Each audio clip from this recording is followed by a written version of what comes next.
What is the secret to cracking the cultural code of people in tech? I like to confuse guests. I could see his eyes light up. I love shows like that which have authentic banter. I want to talk about your podcast. So I think one reason Indians have done so well in Silicon Valley is they grow up being masters of cracking cultural codes. If the best thoughts of the smartest humans were all just easy, that'd be a little pathetic, right? Hello and welcome to another exciting episode of The Good Time Show. Today, we have the only Tyler Cowen. Tyler, apart from being a longtime friend of ours, is a professor at George Mason University and writer of the long-running Marginal Revolution. And I have to say, if I ever had an intellectual crush on somebody, it would be Tyler. His range of intellectual input and his range of output from his books and his blog and his writing and just the sheer amount of stuff he knows is great. And just his joy for living of life is just spectacular. It's just very inspiring for us. We talked about everything from travel. I think he knows more about Chennai than we do. He actually talked about Carnatic music and a bunch of other things. Also, he's been writing this blog every day for about 19 years now. So we obviously talked to him about his productivity, production function, cracking cultural codes, how he travels, things like that. Mm-hmm. So just such a great episode for just a variety of topics. Yeah, and stay for the moment when he turns the table on us and asks us about our own life story. And we try and get out of it. But Tyler Cowen, enjoy. Tyler, thank you so much for coming on the show. And while we were preparing for this, I found a blog post of yours which said that what makes for a good podcast is the dramatic tension between the guest and the host. So I am curious, what methods have you used to create said tension? Oh, I like to confuse guests just by asking them a lot of non-hostile but very difficult questions quickly in a row and just see how they deal with that, because typically they're very well-known or famous people, but they're not quite used to actually having to engage with an interlocutor. And the dramatic tension is how will that process be resolved? My favorite version of that might be the one you asked Carl Knausgaard, where, if I remember, you asked him about who does he copy or who does he try to mimic? The Knausgaard podcast was a very interesting one for me. I did it in person with him, flew to London. He's a very, very smart man, of course, but as I was asking the first question, I could see his eyes light up, and he understood immediately what the actual experience would be like. And that doesn't come through, in the audio, but that's a moment I'll never forget. That's awesome. That's great. Yeah, we try and capture moments like that on our show as well. Mm-hmm. So a large part of what you talk about is, you talk about cracking cultural codes, especially of sets of people that you may not usually encounter. Now, over the years, you've gotten friendly with a lot of people in the technology world. You have a lot of them on your show. You work with some of them. What is the secret to cracking the cultural code of people like us, people in tech? I think it's a kind of competitive performance contest. So that movie Free Solo, where the guy is climbing all the mountains and you're wondering, well, he's super impressive, right? And I think Silicon Valley types would be quite willing to spend time with him, whether or not they care about mountain climbing, simply that he had done something, won some contest, so to speak, just through sheer dedication and skill. So my sense is if you can exhibit that in almost any area, in a Magnus Carlsen-like fashion, you can get some attention from the tech community. Maybe that's not the only way, but that's how I model the process. So I think my ability to retain, organize, process, and spit back information is like my free solo skill. And I'm better at it than most people and good enough to have gotten some attention through these implicit contests. And also, I think in your book, in the latest book that you and Daniel Gross have published together, Talent, you also talk about the importance of cracking the cultural code in the interview process. Why is that so important? Well, everyone you interview comes from a different culture than you do, right? Pretty much, unless they're from your high school, even then. But more and more people come from other countries. Men are interviewing women, women are interviewing men, more different possibilities. So the returns to being able to figure out quickly just what is going on here, I think they're much higher than they were, say, 30, 40 years ago. And it's very difficult to do. But I even just recommend some basic travel for a lot of people if they haven't done it. Mm-hmm. And go to the countries or regions where you're talking to people, where they come from. Super simple, but it's amazing to me how many people don't do it. This was actually going to be the next thing which I get to, which is give us Tyler's tips to traveling the world. Well, I can give you tips to traveling any particular region. In terms of traveling the world, the main tip is simply go. There are many more places you can go than you think. You shouldn't go to North Korea. Right now, many people shouldn't go to Russia or China because of zero COVID policies.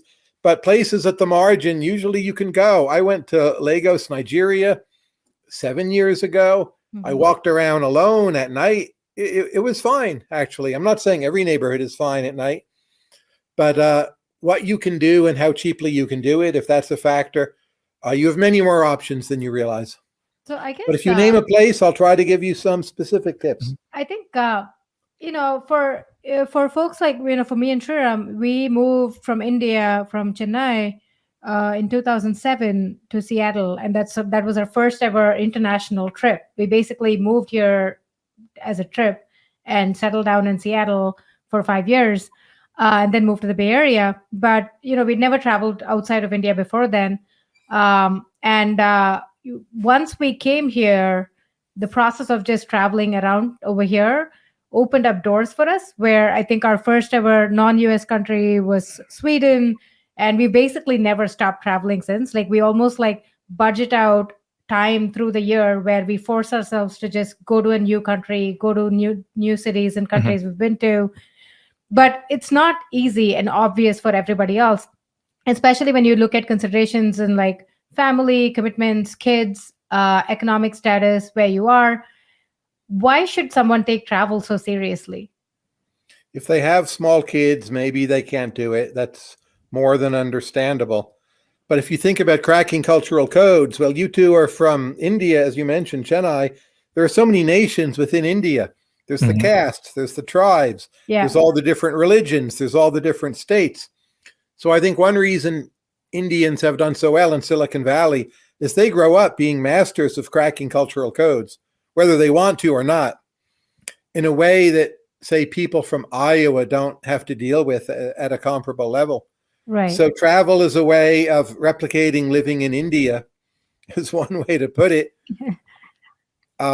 But it will broaden your horizons and just make you realize how culturally specific your own practices are and help you understand other people better. Both you'll have more empathy, but just greater analytic ability to unpack their words and figure out what's going on in their head. And maybe that's not useful for all jobs, but why not do it? And it can really be cheap. So what is the Tyler algorithm when you land in a country, maybe for the first time or maybe for the nth time? Or, how are you breadth first, depth first, searching out places to eat? But places. Pick a country. Let's pick anything in Western Europe. Let's say France or Spain, like one of the the sort of the classic tourist spots. What are you doing there? I just like to walk around the sections with the older buildings, which most of Western Europe will have. It will be reasonably safe. I'm quite keen to take in, an early lunch. Figure you've landed like at 6:50 or 7:20. The breakfast on the plane you can skip, even business class. So you're going to be hungry. You want to see something very good to forget your hunger. Just walk a lot. You can't check into your hotel room yet, and get an orientation. And then if there's some kind of vertical lookout point where you can see how things fit together, I like to do that early on. First day, I'm really not focused on trying to speak to people much, just because I'm bleary-eyed and a bit tired, and like I said before, hungry.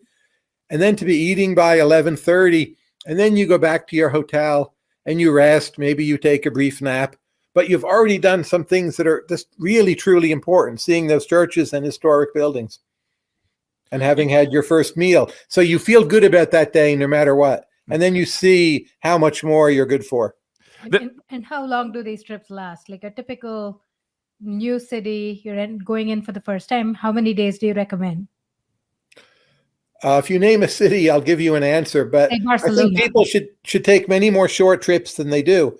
Like Natasha and I, my wife, we were just in Colombia. You think, oh, Colombia, it sounds so far away, but it's slightly closer than San Francisco, maybe by only about 10 minutes. But you can just go there for a day and come back. Now, we had more time than that, but it's worth it. It's not that expensive. The country itself, it's probably cheaper to be a tourist there than it is to live in your own home in the US. The dollar is strong right now. But what was the city you mentioned for how many days? I said Barcelona, since Sriram said Spain. I think Barcelona, you need, 5 to 6 days. It's a good walking city, has a lot of different parts, plenty of places where you ought to eat. You can do good day trips to the Catalan countryside. I don't quite think you need a week, but 2 days isn't enough. True. Were you always a traveler? When did this start for you? I was not always a traveler. When I went to live in Germany in my early 20s for a year, I got the bug. Before that, I had traveled a fair amount in the US. I had some summer jobs where I gave talks around the country. I got to see a lot of the Midwest, a lot of Texas, like when I was 18, 19. That was fascinating. But then I just didn't realize right away everywhere would be that interesting. And I am curious, right? Like, how much do you think the travel, exposing yourself to different mental models, different cultural codes, actually feeds into your work in the blog and everything else you do? That's hard for me to judge, and people are not usually good judges of themselves. But I would say at age 60, I feel I have more energy and more drive than virtually all of my peers. And intuitively, I suspect that's because of travel. It's just a motivation that keeps me going and always refreshes me and forces me to see things anew. But I can't prove that. It could be some massive self-deception on my part, and I just want to go these places and I make up this silly story. So on the theme of travel, we are recording this just before a trip for you to India, and I'm curious. So give us I would say, the current state of the union on India. Like, what do you think of India? Why is it exciting to you? And let's start there. You've been there before. You've been Multiple there a couple times. times before. I've been 5 times before, but obviously there are many parts of the country I still haven't seen. Right. India, to me, at the margin, seems the most important center of talent for new talent by some order of magnitude. Whether that occurs within India or outside, I'm not sure, but people coming from India. So that's a major reason why everyone should go to India.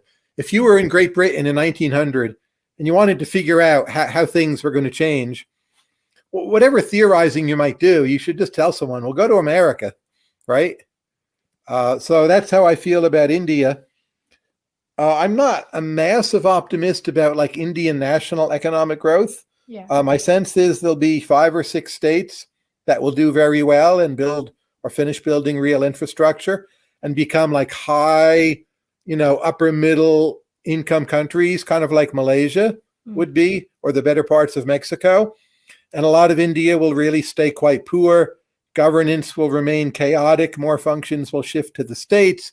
No one will ever agree on anything, but they'll muddle through, and some of it will be pretty splendid and spectacular. That would be my offhand guess. And what about the Indian diaspora? I guess in some ways, people like us, where people from India but making it in Silicon Valley and outside. Do you see that continuing? Super bullish on that. And when I run Emergent Ventures, which is my philanthropic program, like if I see an application from an Indian child of an immigrant in Ontario, Canada, that's the most positive signal I have seen so far in like 4,000 or 5,000 applications. Those people are gold, at least conditional on them applying.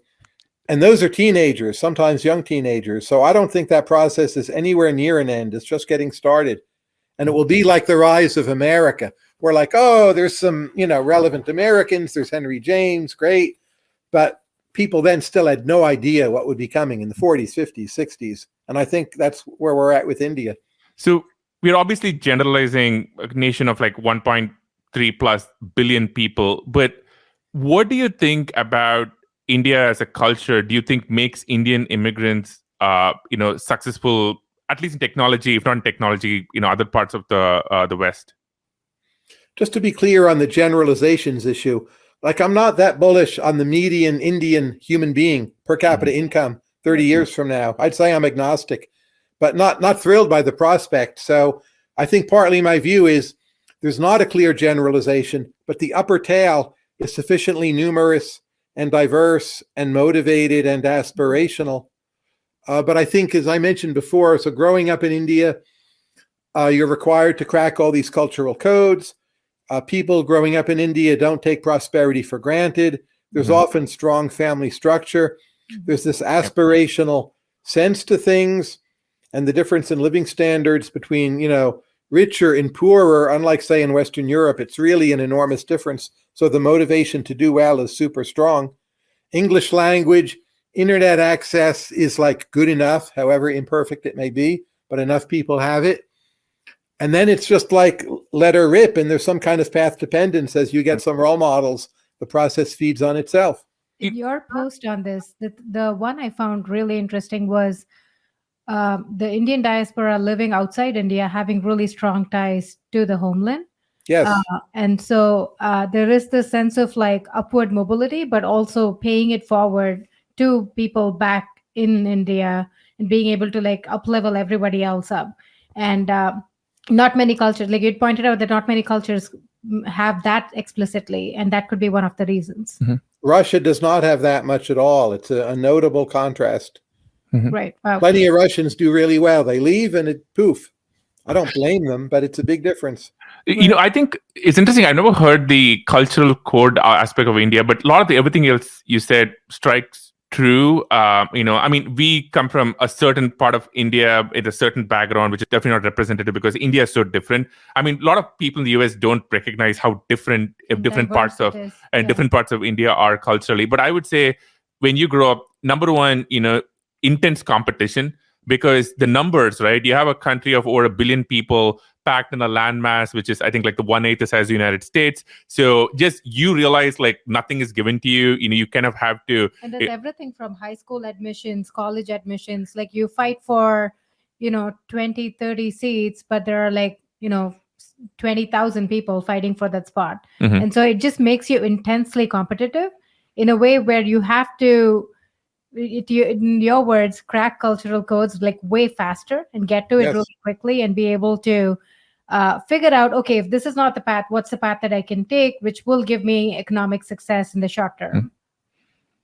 And also, an unabashedly elitist system of education in some of its parts. I'm not even sure it's good for India as a whole, but it is good for the stars and the people we're talking about, getting us back to the difference between the median and the people who are becoming recognized. The US, in a funny way, also has a system not ideal for the median, but wonderful for the stars.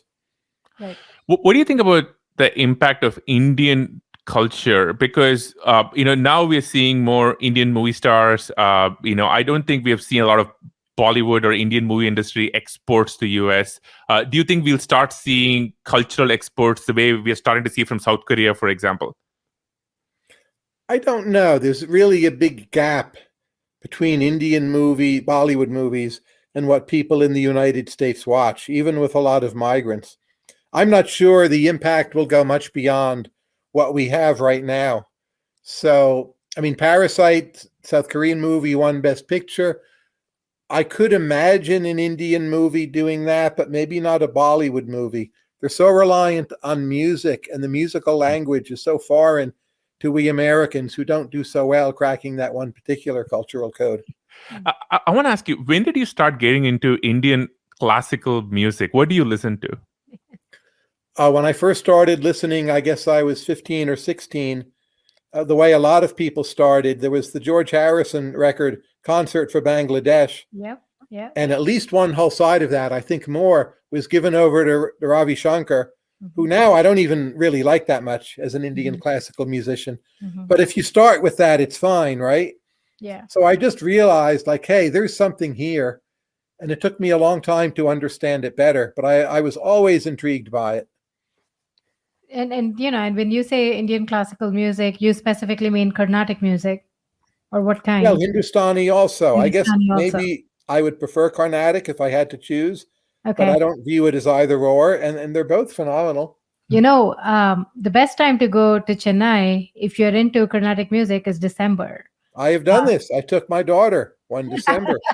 This is why Chennai is my favorite part of India. Oh We my went to the Classical Music Festival. We saw Srinivasan, among many others, and we ate the best Indian food in the world. So my 3.5-year-old daughter, we asked her, what's the one question you have for Tyler? And she said, what's his favorite food? The vegetables in Chennai, to me, are the best and most unique food in India. And I'm not a vegetarian, to be clear.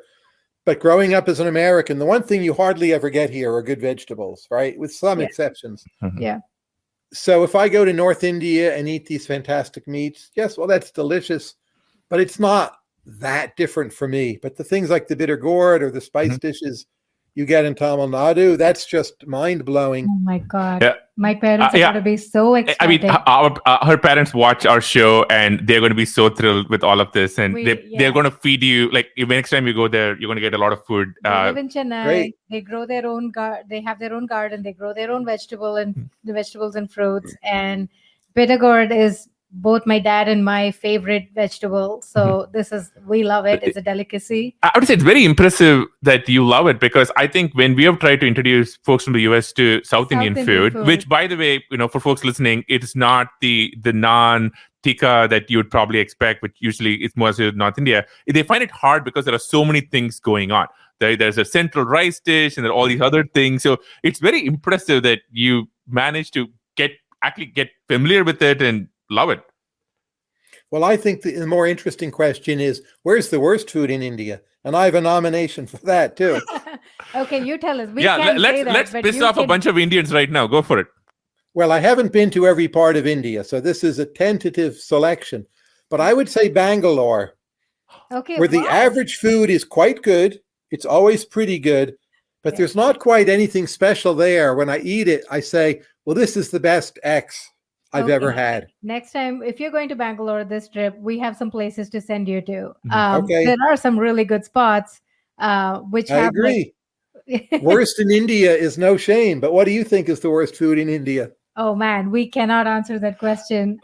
We will get into deep. We won't be able to land in the country next time. I also think it's like India's, made of many countries. So worst food is very relative. It's mostly because our taste buds and our palates have been trained to like one particular kind of food and not another. And that's really it. Yeah, I think in some ways we can't be as intellectual and rational about Indian food, because South Indian food is very much home. Yogurt and rice, Thai sadam is like memories of home, and it's like mac and cheese or what your mom would make. So it's very hard to be rational about it. And then since we are mostly vegetarian, there's large parts of, like, for example, the seafood in Kerala that we can't access. So that's also off limits for us. You mentioned Bangalore, which is interesting because I think in one of your India travel tips posts, you spoke about how Bangalore might be overrated and other cities might be underrated. I think Chennai is an underrated place. So if people watching this want to go to India, what are the cities they should hit up or maybe also avoid? I love Mumbai and I do not love Delhi. I would say that. Why? Mumbai, to me, is sort of both a bit North India and South India. It has a great deal of religious diversity. Yeah. I very much like seafood. It has architecture of different kinds, Victorian architecture. I love how the boot of it hangs out by the sea. And it's just drama every moment. Delhi, for me, has too much air pollution, different kind of locale for the city. Cuisine is too meat heavy to be my ideal, though it's very, very good. Traffic, I wouldn't say traffic is better in Mumbai, but there's more in Mumbai you can walk to if traffic is equally terrible. So I far prefer Mumbai to Delhi. And then I would say Kolkata and Chennai and Rajasthan would be the natural other picks. But I've never been to Kerala, and most people put that near the top. So maybe that too. Kerala is really good. Really beautiful. And obviously we are biased about Chennai. Yeah, I love it. Okay, wild change of topic. You and Daniel Gross, who's also a good friend of ours, have this amazing book out on talent. Highly recommended. Please go buy it on Amazon for everybody watching it right now. one meta question I'm curious about is, after writing the book, do you find people who interview with you changing their behavior somehow? Do you expect them to? I have noticed this starting. So people come prepared for some of the pet questions. And I've always known, even without the book, those have a half-life of, maybe 6 months or a year. Yeah. So you should always be changing your questions and your approach somewhat. But yeah, like, what are your open browser tabs? What do you do every day to practice that's akin to a pianist practicing scales? A lot of people are ready for those. Mm-hmm. How much of the book was mostly you and Daniel trying to put out a bat signal to establish that, hey, this is the kind of people we want to attract for ourselves, as opposed to this being a guide for other people? Oh, I think it's both. And it's also a guide for understanding yourself. Mm-hmm. But like many books, we wrote this one to figure out in our own minds what we think. And I would say that's the number one motive, and should be the number one motive. One of the things I think you taught me is that probably one of the most important things that you can do to a young person is try and tell them that they are capable of maybe more than they think they're capable of. Could you talk about that? Because I think it's something you've spoken about quite a bit in the past too. A lot of young people grow up with expectations that are what I call too local. They're too based on what their father did, what their cousins have done, their high school class, the town they were in. Now, if they're born in Manhattan or Mumbai, it may not be a problem. But a lot of people, they hit age 17, they haven't seen true excellence in the field they want to work in. And they don't really get how anything works. And just to show them what is possible, like give them a trip to Manhattan, the Bay Area, maybe Harvard, whatever it's going to be, so they can interact with top people, even if only very briefly, and then give them credible signals. I mean, when deserved, it could be a grant, it could be, venture capital allotment, like, you can do this. And the signal can be as important as the money itself. Mm-hmm. And then you create a peer group that reinforces the signal, and they hang out with these super smart, energetic, ambitious peers, and they realize, like, I'm up to this standard. That's immensely valuable, and it's way undersupplied. Did you have somebody do that for you growing up? Somewhat. So I was very fortunate. I grew up near New York City on the bus line. So when I was a teenager, I would take the bus into New York and hear very smart people give talks, academic talks, public intellectual talks. I went to NYU graduate economics seminar as a pretty young teenager. Mm-hmm. So I was exposed to a lot. If I'd been in North Dakota, I shudder to think how it all would have turned out. But, now we have, with YouTube, with the internet, with your own, podcast, interviews, the problem is somewhat solved. Like, you could be in a village somewhere, as long as you have reasonable internet access, you would still be able to get access to people, intellectuals, people having like really deep conversations, discussions. If you're looking for inspiration, it can come from a lot of places on the internet. So why do you still think, go outside of your local maxima from like a physical standpoint is important? Well, I think the internet is reason to be optimistic for the reasons you cite, but I still think it's only halfway there to actually meeting someone in the flesh and absorbing them as a vivid presence, that somehow we're biologically programmed to respond to the vivid presence. And only listening to YouTube lectures isn't enough.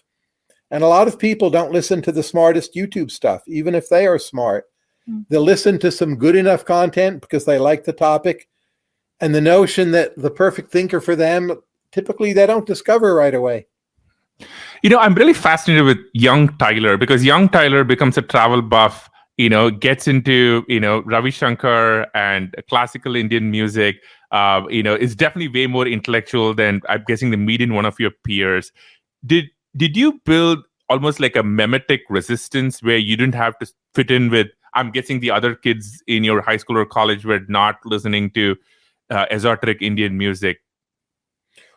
Some mimetic resistance, but I also had my small group of high school best friends, two of whom became economists and I'm in touch with at least once a week.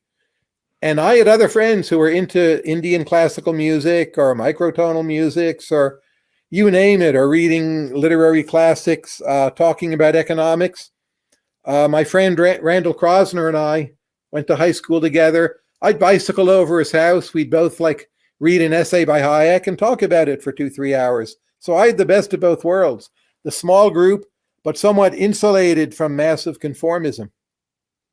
That's okay, I think, because one of the ways Aarthi and I actually found each other 20 years ago was we were one of the few people who were into all the nerdy stuff we were into, right? Like whether we had to talk metrics or, writing code. I don't want to claim we were not conformists in other ways, but we definitely were trying to seek out in sort of this proto-internet era, like people who were into the same thing. We just happened to be really lucky because we had zero social skills. We didn't really hang out with we didn't do the things that other kids of our age did. We had the internet. We were obsessed with it. And we had a few areas that were really exciting and interesting. And we just happened to find this cohort of friends entirely online. And I think in India, at least, ours was the first generation that did that. And so we just happened to be incredibly lucky finding the internet, finding this cohort of people who were just as weird and wonky as us. What was the first thing you noticed about each other?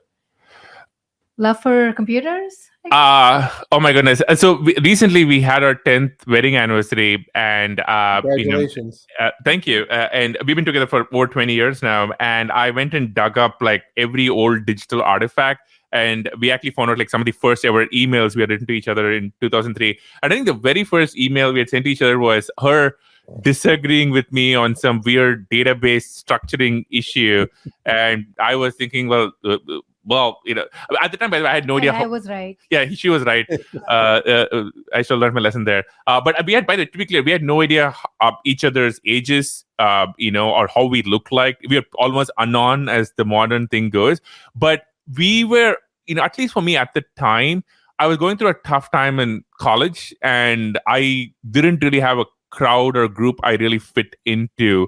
And it felt like all of a sudden, there's this other person who's into computers and who's into writing code. And the internet wasn't really a big thing in my life then. And so I think we kind of hung on to that. And yeah, we were we were pulled together to build a website, which, didn't end up going anywhere eventually. But that was the first thing we noticed about each other, just love for writing code, computer science. And then the movie Matrix came out, and we were obsessed with it for a fair amount of time. Yeah. The other thing I think we could be with each other is we had these big ambitions of getting to Silicon Valley. Our first movie we watched together was Pirates of Silicon Valley, the Noah Wyle movie from the 90s, much better than the Aaron Sorkin ones from recent times. And we watched a bit-oriented copy of it because that's what you could do back at the time in India. And I still can quote the opening lines of Make a Dent in the Universe. But we were we want to do that. We want to go there to Palo Alto. We want to be in that scene. The crazy thing is we had no shot at it. There was no career path that was obvious to us at that point. If we had just done the usual thing, the odds were that we would have gotten a really safe job, stayed in Chennai, and just settled down there for the rest of our lives, which is what everybody does and do. And so for us to start thinking about coming to Silicon Valley was almost childishly ambitious. Yeah, and we are the only people who would make fun of each other when we said that. Yeah, let's get back to the romance, though. How long did it take before you figured there was a very good chance you'd be marrying each other? Oh, my goodness. Let's see. So I don't think I've ever said this story in public. So I had this incredibly non-romantic proposal I made to her in 2005, where I said something, and we were kind of in the stage where we were not dating, but a lot of her friends would kind of tease us that we were dating, and it's kind of in that space in between. And I said, I think I called her, and there's something hey, you know what? If we actually start dating tomorrow and we are officially in a relationship, the amount of time and a lot of the ways we interact probably wouldn't change as much. So maybe we should just start, right? So this was incredibly, not exactly the meet cute romantic scene that you would expect, but it worked. Well, I think my answer was, well, if nothing's really going to change, then why do we change anything? Yeah. And Sriram's that's a really good point. I'd never thought. Yeah, I hadn't thought through this very well. Anyway, but you talk about the importance of mentorship. how does one go about finding a mentor? Well, being mentor worthy maybe is a little question begging, but it's not a bad start. But be very open-minded about who your mentors can be. You should have multiple mentors. Some should be older and more senior than you. Others should be younger, because people younger than you are going to know all kinds of things that you don't, no matter what their station in life. So don't approach mentorship too cynically, like, oh, who's the well-established person who can make me rich or, get me whatever. Think of it in terms of a relationship where you ought to be worthy of it, and that it's a friendship and some kind of bond over substance. Who should choose to be a mentor? Or why would one raise their hands to be like, I could be a good mentor. This is what I have to offer. Well, you have to set up filters. So if, for instance, an American writes me an email with a very good 4-paragraph understanding of Indian classical music, I'm curious. I want to know. And this kind of thing has happened to me. I was corresponding with someone who showed a remarkably deep knowledge of Renaissance music. And I bought some recommended CDs, was very impressed, and we'll still be in contact with this person. Now it's up to them too, of course. But of course, you've got to be selective. But that gets us back to cracking cultural codes, right? True. Mm-hmm. Okay, so at the meta level of cracking cultural codes, then, outside of travel, how does one, when you look at a new community or a new group of people, how does one go about doing it? Like if somebody told you tomorrow, hey, Tyler, if you had to go crack the code of, I don't know, TikTokers in 2022, right? How would you go about it? Well, they're a very large group, but I would say I start with things I know. One of those would be food. Another would be cinema. Another would be classic books, music, and just see what points of commonality are. And if the individual has some depth and substance in areas that I can judge. Now, there's plenty of areas I can't judge. Say gaming would be one of them. That's my defect, but at least you can bring something to the table and see what's there. The part about, I think you said about people reaching out cold with thoughtful work is so underappreciated. Like so many of my really strong relationships have started from email. Either I've emailed somebody and they've responded, and some really interesting, successful people, or somebody's reached out to me. So I think it's underappreciated how often you can just email some of the most interesting people in the world and they will respond to you if you have something interesting to say. Yes, or it can be on Twitter, right? Mm-hmm. You see it on Twitter and you get the same response. Maybe it's more powerful if they do it on email only for you. It's like a stronger signal that it might be a good match. But either one can work. Okay, so I want to ask about Twitter and your information diet. But maybe one way to enter the theme of Twitter is we are obviously in an interesting time in Twitter's corporate history. If due to some weird set of events you find yourself running Twitter, what would you do? I like current Twitter more than most people do. So I'm not actually wishing for it to change a whole lot. I think it's always going to feel a bit stupid and clumsy, and I hope they're never great at A/B testing and better at selling ads. So I get it's not what most people want, but it's a playground for me, or I would say people like us. And what I would do is the targeted ads I get, they don't bother me, but they're not very good. Like I wish they would try to manipulate me more successfully. Like, can't they send me a targeted ad for Indian classical music at least once? Or how about an economics book? Like that would be easy given whom I follow. But they can't even do that. It's like Top Gun, like my eyes roll. I know Top Gun is out. So I would make that a little better, not try to earn too much money with it, and actually kind of stay the course. But I would have more free speech on a number of margins where they have booted people off. I don't agree with a lot of those decisions. Which leads me to ask, how do you make Twitter work for you today? Well, I don't follow politics at all. It sometimes pops up. I don't have the energy to mute particular terms. I probably should. It's good advice. I don't follow too many people. I don't get into back and forth debates very much, if at all. It's super easy. You follow specific things like China, like India, like music, whatever. You just avoid a lot of the garbage. I don't think it's that hard. The people who complain the most I tend to think a bit, well, you chose that feed. That's a reflection of you. This is your not so subtle way of complaining about yourself. So I'm So do kind you of create lists of people based on topics that you like? I don't. I should. I think it's a good idea. I wouldn't say I'm too lazy. I'm too focused on other things. Right. But the way it is now, it works for me. And then really very often I'll just go to Twitter search and type in something. Like I'll type in Zakir Hussain sometimes. Right. Just see if there's a short clip. That's great. Like my favorite NBA players. See if there's, a short clip of something. I do that all the time. It's a great way to use Twitter. Do you ever look at Twitter trends? No. Okay. All right. Maybe ever is not the right word, but I don't really do it. No. How does I remember during COVID, you particularly talked about using Twitter as a way to just absorb all this analysis and research from a lot of people, and maybe tying it back to if somebody's trying to learn a new space or area, how does somebody go about constructing the ideal Twitter diet? I don't think it takes you very long, but you do it a bit piece by piece. You just start with a few recommendations. You see who it is that they retweet. You just keep on building. So I built for a while a very, very good COVID feed. I've more or less dismantled it for obvious reasons. And that was a fantastic experience. I learned so much about the back and forth of science. I learned different detailed arguments, ideas in the biomedical sphere. Nothing other than Twitter could have given me that. Now, which is actually, I wanted to segue into COVID, and I loved your blog post during COVID time. Lots of interesting directions on epidemiology and politics.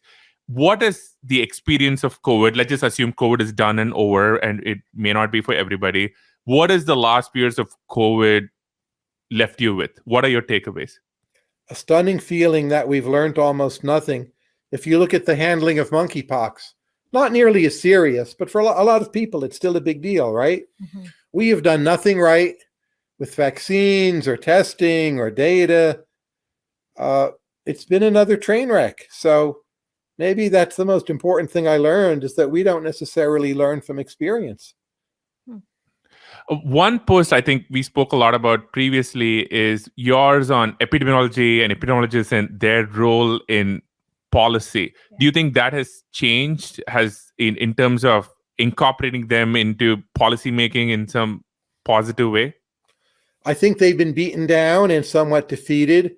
And a lot of policymakers realize they need to listen more to sources who think in terms of maximizing expected value. And that's been a triumph for the world, but a defeat for the epidemiologists, is how I would put it. Okay, so switching gears a little bit, something I actually tried to do based on your advice is try and read hard books, especially fiction, classics. And my question for you is, why should somebody in their 30s, 40s try and read Western canon, the classics, and things which are actually hard to read? And well, those are the best thoughts of the smartest humans, right? Once it's described that way, how can you not be curious? And of course they're hard. If the best thoughts of the smartest humans were all just easy, that'd be a little pathetic, right? Roses are pretty. I enjoy the sky. The end. That's it. You'd go away very disillusioned. And in a similar vein, you're big into art as well. I have a couple questions there. Why? Sure. Two, how does one who has no background on art, knows nothing about it, how do you get started? In reverse order, the best way to get started is just to go around and look at it wherever you can. Depends where you are. And if you're in a position to do so, start buying some. You can get very, very nice things, really very cheaply. Depends on your interests. But to buy, say, an excellent watercolor by a very good artist who has books and biographies written about him or her, that can cost $2,000 or $3,000. I don't mean that you can do that for Rembrandt, but there's so much you can do on a limited income, and just live with some things and see what you think. So art, it's like the great books. They're ideas, but they're not ideas put into words. And it's also some of the greatest skill that humans ever have shown. The challenge, I think, with art for a lot of people is it seems inaccessible. And there is maybe a level of, maybe am I just dumb? I don't get it. How do I actually put in the work to understand and appreciate it? And how does one get over that curve? All of these wonderful artworks have been loved by many, many people who never had a college degree or maybe never went to high school. Mm-hmm. It doesn't mean each and every style is for you, but you don't need any particular background other than to look a lot and find what you love. I was just reading a biography of John Quinn, an Irish American in the early 20th century, never went to college. He became wealthy, lived in New York, bought lots of works from Irish artists, from Picasso, from Henri Rousseau, supported James Joyce, Ezra Pound, T.S. Eliot. He was just some guy. Mm-hmm. Obviously, he was smart, but you have to find what's for you. It is there for sure. And great art was never intended for people who studied art history or even went to college, because back then, none of that stuff even existed. That's so interesting. I think one of the, like Sriram said, one of the pushback we get for both art and fashion is the barrier seems so high. Like the barrier to entry is just like ridiculous, that it doesn't make it easy for a normal person who has no background in this to just get in. And so, often the advice of like, go check out galleries, like, okay, great. But, it just seems impossible to like figure out what is good art, because what you think is good art might not be the one that the critics think is like good art. Or same with like fashion, what the current trends are, or what the right, like, are you following the right Pantone colors? Like, all of that is like, it's very subjective and it's very relative, that, if you're not following the trend, the mimetic culture, you'd seem like so out of the system that you're like not considered cool enough or adept enough at catching up. You need to forget about all that. Treat it as more like food. You go to eat. Do you order stuff that you enjoy or that you don't enjoy? You order stuff you enjoy. Like, don't you love Indian textiles? Yes. Okay. Don't you love, Hindustani Indian miniatures, 17th century? Yes. Okay, yes, I think so. You're there. Like, forget. Eat those dishes. That's great advice. It's just it's intimidating for somebody who's like never broken into the scene. Yep. And, yeah. 25 years ago, I was in an antique store and I saw an 18th century Indian miniature. Not like a top one, but it's pretty nice. It was $350. I'm just like, I have to buy this. I still have it. I love it. It's my office. It's just a great thing to have. This great. Was Virginia suburbs. Like, no, before we even had many Indians living here, probably no one else would have bought it. I have it. You can just do that. I love it. Wow, okay. One of the things, the loveliest thing about Tyler is like, he takes these incredibly complex things and be like, but you can do that. Like, you just like walk into the store and get this 18th century miniature, figurine, and you can do this. And you're right. Like, people can do these incredible things and learn faster and do more and travel and enjoy life and eat really different, interesting food. But on the other side, we also live in this world of incredible mimetic culture, right? Like, people like to follow trends, follow each other. It's almost gotten to the point where, like social media makes this like impossible not to back away from. Like, you see TikTok and Instagram and everything is just like trend based. In a world full of mimetic culture, how do you teach people, especially young people, to think on their own, to reason for themselves? Travel, right? So you go to India, you see beautiful textiles, or you go to London, you go to Victoria and Albert Museum, which is some of the best, yes. Persian, Mughal, Indian works, and you see, hey, this can be different. Like, maybe this is the Ravi Shankar thing for me. And, people have different levels of net wealth, but if you're talking Indian miniatures, you can buy a world-class piece for $10,000 to $20,000. There's some pieces that cost more, like $60,000, $80,000, like top pieces. But you can get something really very good that anyone would be proud to own. I'm not saying that's cheap for everyone, but when you think about it, it's amazing. I think at the end of this is, we should try and get some referral links and make some money off, trying to drive some Indian miniature art sales. Programs. Yeah. No, but it's true. All of this is true. Yeah. So I think a lot of people have tried to get from you what you try and get from others, which is the Tyler Cowen production function. And so I am curious though. So you have a moonshot, which you talk about, which is trying to be the economist who has most successfully used the internet to drive enlightenment. I am curious about your system of information diet, writing, and then the blog. How does it work? Let me just outline a few of my projects. So I write a daily blog every day for 19 years. I have my podcast, Conversations with Tyler, every 2 weeks. I might be expanding that in some manner. I have an online education site called Marginal Revolution University. It's the #1 online economics education site in the world, totally free and also no ads. I'm on Twitter, not my main thing, but I'm there. I write 2 columns a week for Bloomberg Opinion. I have 16 or 17 books, and I'm just going to keep on trying. I don't have some deep strategy about like how much energy to put where. They're all fun for me, and until I have to stop, I won't. But maybe that's oversimplifying it, but it's kind of like the food or like the Indian textile or miniature, like just do it. Mm-hmm. And what's your process for writing, right? Like, because you write a lot every single day. How do you actually write? I write every morning. Wednesday morning, I won't write because my India flight is 11 a.m. That will bug me, but I'll get over it. Sunday, Christmas, birthday, write every day. There's always something to write. If you blog every day for 19 years and write 2 columns a week and a lot of books, like you're never short of things you need to write, then just do it. Of course, it's rotten, but it'll get better, right? Like that's your practice. Of course, it's rotten. Don't let it stop you. Don't listen to this, that. Just like keep on doing it. If that's not your thing, then do something else. Just do it. This is a very Nike conversation. I've been really getting into Andrew Huberman's work and podcast, and he talks a lot about trying to have a particular daily routine and trying to do some of the hardest intellectual work earlier in the morning. What does your daily routine look like?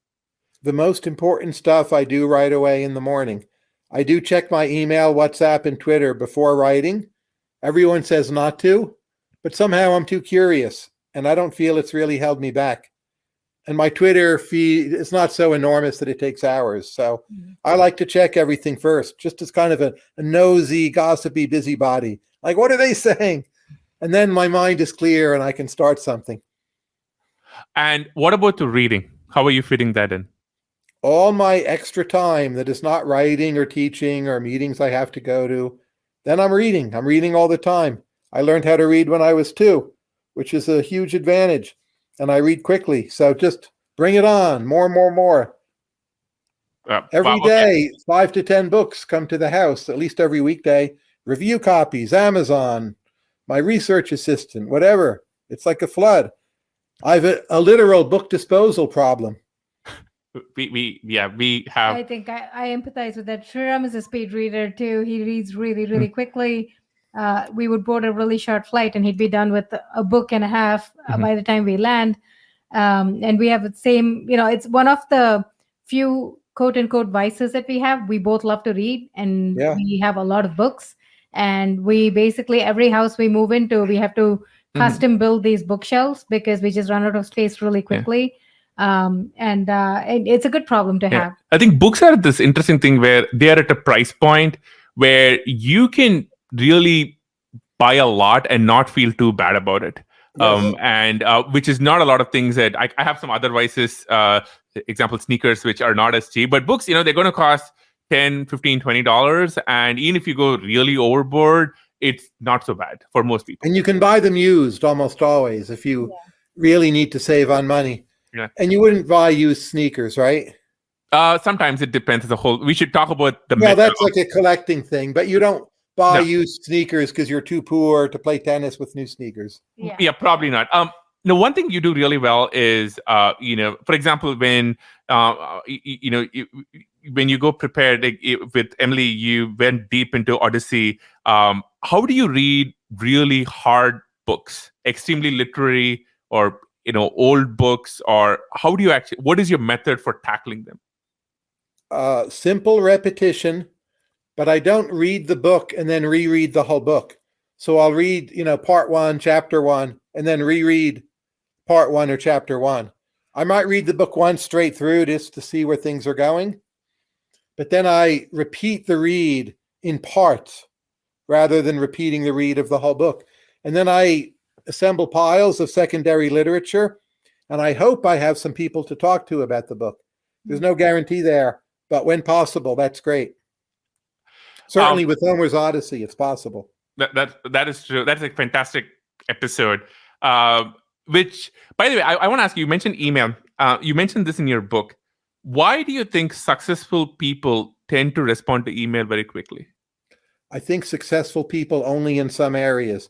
In venture capital, in startups, and public intellectuals, speed of response is strongly positively correlated with quality of success of the person. But I think someone who's, say, doing lab work all day long, it might be negatively correlated. So you do need to adjust for context. But this person is alert. It's a signal they view themselves as a good match with you. You've got them thinking and they want to respond. They want to hear what you have to say. So yes, I love speed of response, with the caveat that only in some areas. That's true. Okay, I want to talk about your podcast.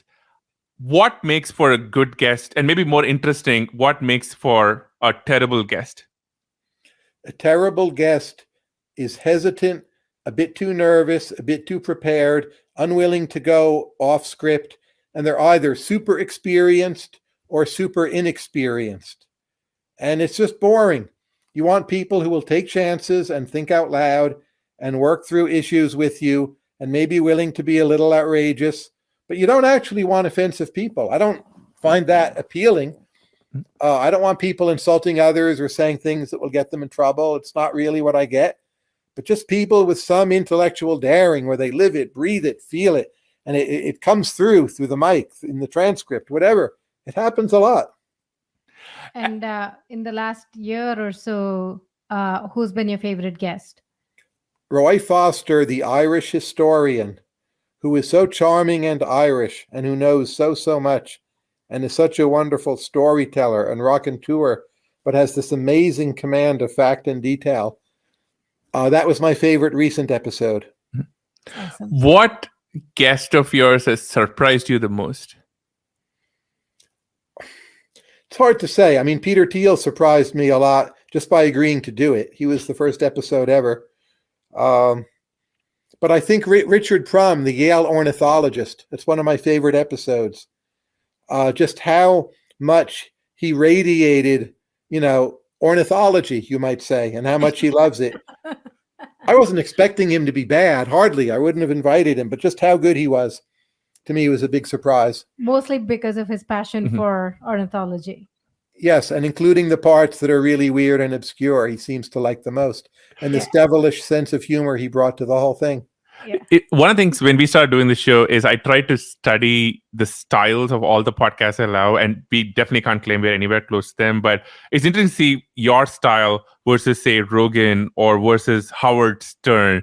Like, where would you put your style of conversation versus with some of these others? I don't think I'm much influenced by other podcasters, podcasting having come along very late in my life. But stand-up comedy, Seinfeld, Charles Barkley on Inside NBA on TNT, like Abbott and Costello. Those are some of what influenced how I think about timing and ensembles and group dynamics, not other podcasts. Interesting. What can we learn as a podcast host from the NBA halftime show with Barkley and everyone else? Well, first, have you ever watched it? Yeah. The way the group argues all the time, but they really seem to love each other, and they are trying to get at the truth of the game. And at the end of it all, like someone was wrong and someone was right. And then how ruthlessly analytical Charles Barkley can be, while also understanding the viewpoints of the players and the dynamics between Kenny, Charles, sometimes Shaq, and whoever else might be there. I just think that's a genius show. So I've learned a lot from it. I wish I could do it better, but they've really nailed it. Similar to Inside, like I love that. I think similar to Inside NBA, I love shows like that which have authentic banter and Yes. healthy sense of disagreement with like mutual respect. They all love each other, like you said.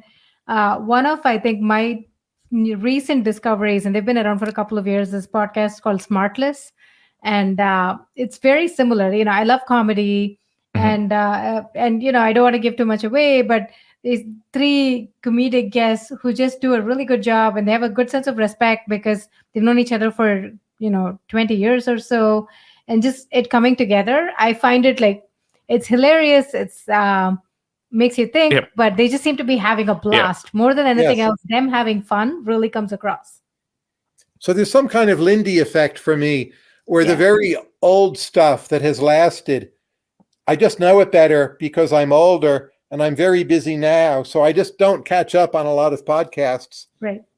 But stuff I saw earlier in life has stuck with me. And it's not that I think I'm funny, but some sense of concern with timing and substituting in intellectual discourse, for making jokes is what I've tried to do. How do you think comedy has shifted in the sort of the current wokeness / cancel culture / Netflix age, or has it shifted at all? 3 or 4 times a year, I go to Comedy Cellar in New York City, and I enjoy that very much. I've even heard Louis C.K. there, and I've learned a lot from it as a thing.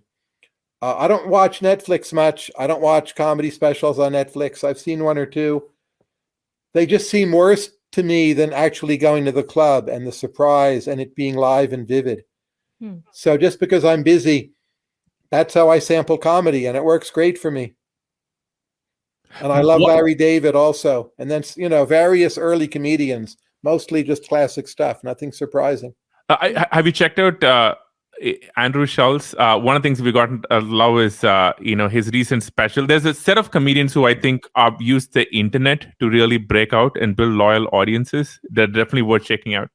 Probably whatever I don't know it. Please message it to me later. I will try it. It's controversial. Which is in a good way. I think there's an efficient frontier of controversy, and I think comedy needs to be on the right, part of it. 5 years It's ago, not going to offend me, so it's not an issue. right. Right. 5 years ago, it would not be controversial, but now it is. But, Yeah. I think in one of your interviews, you described yourself as very even-keeled and even-temperamented. Where does that come from? I assume I was born with that. My mother has related to me that I've always been that way. So simple genetics is the best guess. And so many things are 40 to 60% genetic anyway. So why not that? Every day I'm happy. I think my peaks actually are fairly low compared to most people. Like I'm never thrilled. I'm never ecstatic. I read or hear accounts of other people being ecstatic. It doesn't really register with me. But like a depressed day, I didn't get work done today. I was sad. Totally foreign to me. Like every day. I think there's a kind of almost thinness to my character that stems from not being sad very much, not being ever depressed. I sometimes wonder whether that lends itself to you being so meta-rational, where you can almost be so intellectual and abstract and observant, as opposed to somebody who runs hot and cold and who may not be able to maybe separate and analyze, everything. It's possible, and it makes it easier for me to be upbeat about, say, America or the West. I'm not offended by the bad stuff, even though I would admit it's offensive, but I'm just not on the spot personally, emotionally offended. I'm like, okay, let's go do something good, and that it's just much easier then to keep a positive attitude about things. You see all the good going on in the world and in the arts and in music and in comedy and in podcasting, whatever. And that's just like the immediate focus all the time. I like having that. Which may be a good next question, which is, why are you positive about America? Please repeat that. I didn't quite hear it. Why are you positive about America? This country has more talent than any other country. I think we have one of the very best constitutions. Our natural enemies are quite far away. We have a very strong military. We still attract a lot of the world's best people. The country has a reasonable degree of energy. I very firmly believe in both democracy and capitalism. We're not perfect on either, but we do have both. Plenty of things wrong with it. But at the end of the day, I'd rather have our problems than those of any other country. And from the time you wrote The Complacent Class, and I would say it's kind of a body of your work which tackled this general sense of stagnation, do you think times have changed? Have your views changed on that? Times have changed. My view is the same in the sense that I think I was right about the time period I wrote about. But I think that some mix of pandemic and Trump has shaken everything up, not always in good ways, to be clear. But we have mRNA vaccines. You can't say there's been no major breakthrough lately. Yeah. And I am hopeful that we are emerging from the great stagnation. And as a thrice vaccinated, once infected person who seems quite healthy, ongoing, there's kind of some living proof of that. I'm here. So are you. Well, Tyler, maybe, one last thing. I wanted to ask you about, this is like we've been following this TV show for a few years. Yes. Oh, yes. I wanted to ask you about Borgen and the most recent season. I think it's back after 7 years, 8 years, something like that. 7 years, yes. You wrote a post about it. You seem to like it. The most recent season. Thoughts on Borgen? Well, I really love the first 3 seasons, but they're a little namby-pamby and goody two-shoes and social democracy. It's so good. And the woman leader will rise to the occasion. Like, that's fine. I watched it and I hardly watch TV. So very positive on that. But then they wait 7 years. They turn around, club you on the side of the head with season 4, which is kind of misogynistic and chauvinistic, but in a deep way, and deeply brutal about power politics and the role of the indigenous and green politics, and man, do they whack you. And I think they did it very well, and the performances are excellent, and I recommend it to everyone. Borgen, Power and Glory, season 4. But it's going to offend some people. I know. We watched, I think, the first episode.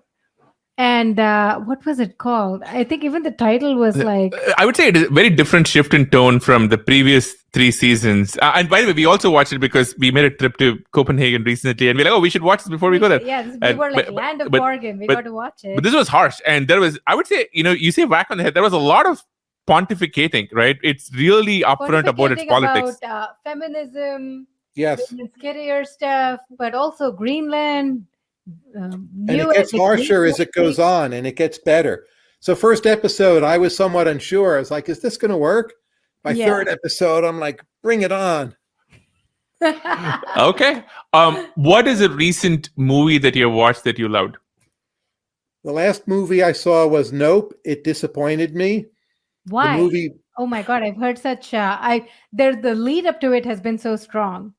I loved the first 2 Jordan Peele movies, but this I just thought was okay. Super well done technically, but doesn't amount to anything conceptually. Before that, I saw Top Gun, 2, Maverick. Whatever it's called. What? Wait, hold on. Did you not love Top Gun Maverick?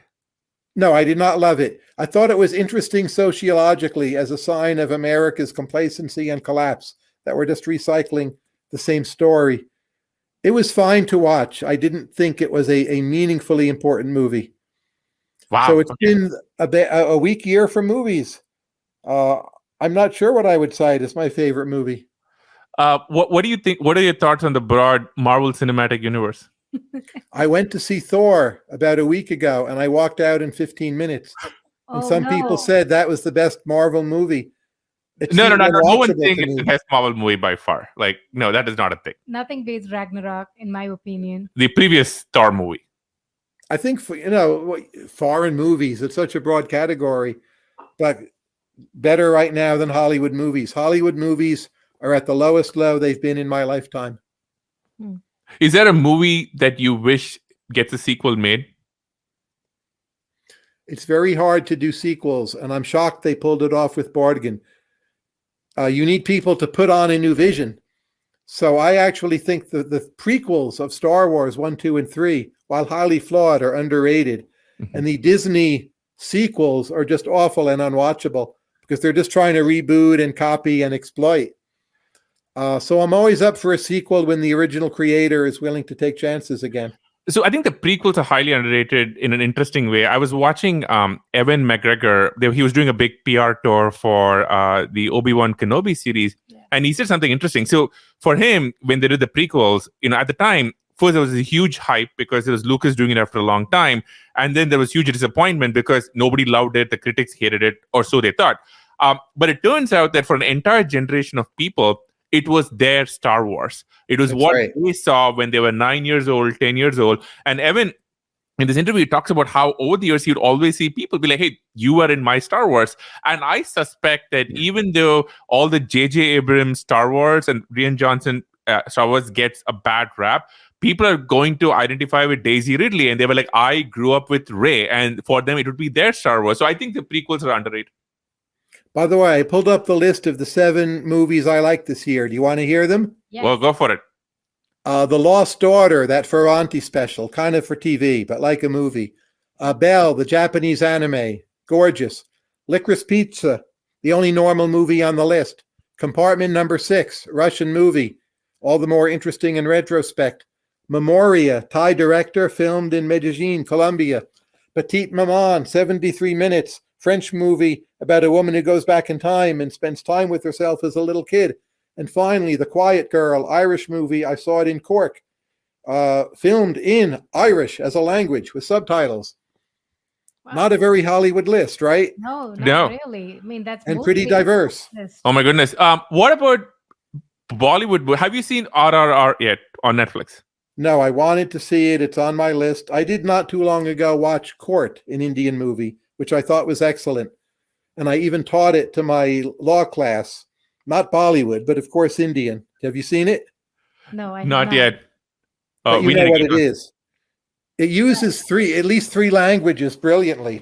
Kind of how language and class like intersect in this ongoing dance. Everyone wants to speak a different language, depending on their status. And it's just a very well choreographed movie, pretending to be super slow, but actually a lot happens very quickly. Wow. So it's a legal drama from 2014. Wow. Okay. No, it's newer than that, isn't it? I thought it's like 2020. Really? It's between 2014, 2015. At least the one I see says 2014. But yeah, it's on Amazon Prime. We should watch it. Yeah. What's your take on Indian film music? So we recently, we're going to have this episode out. We had A.R. Rahman on the show, who's obviously a legend. What is your take on Indian movie music, film music? I've never really loved it. That's probably my defect. But I always want the sterner stuff from the classical side. Huh. Wow. Okay. Wow. You're definitely up for a challenge, Tyler. I have to say, in each one of these, right? You're definitely up for the hard stuff for sure. This was really fun. I think for me, I think the best part of the theme of the interview is just how optimistic and high energy you are on go chase your dreams, go find stuff, go learn things, go explore, go tinker, I feel like you're just unbounded as an individual, which for me is very inspiring to see, because oftentimes when we talk to guests, they have a fairly constrained view of their, universe, what helped them be successful, what their worldviews are. And you just seem completely unbounded, both in the kind of things, the breadth, but also the depth in each one of them, which is amazing, because I think we all want to grow up and be like you. Yep. Buy some Indian art, and someday we'll do the wedding podcast. How's that? That's. I might need to warn Aarthi's parents. We do have one big in our living room. We have an MF Hussain, and we love it. It's one of our pieces of art that we really like. We should do the wedding thing, or you should definitely at an Indian wedding. If we know of one, we'll try and get you invited. It'll be fun. You'll have a fun time. There'll be a lot of great food. On that note, right, Tyler, this has been amazing. Thank you so much for doing this. Very nice to meet you, Aarthi, and catch you both next time. All right. Safe travels to India. Take care. Wish me luck. Bye.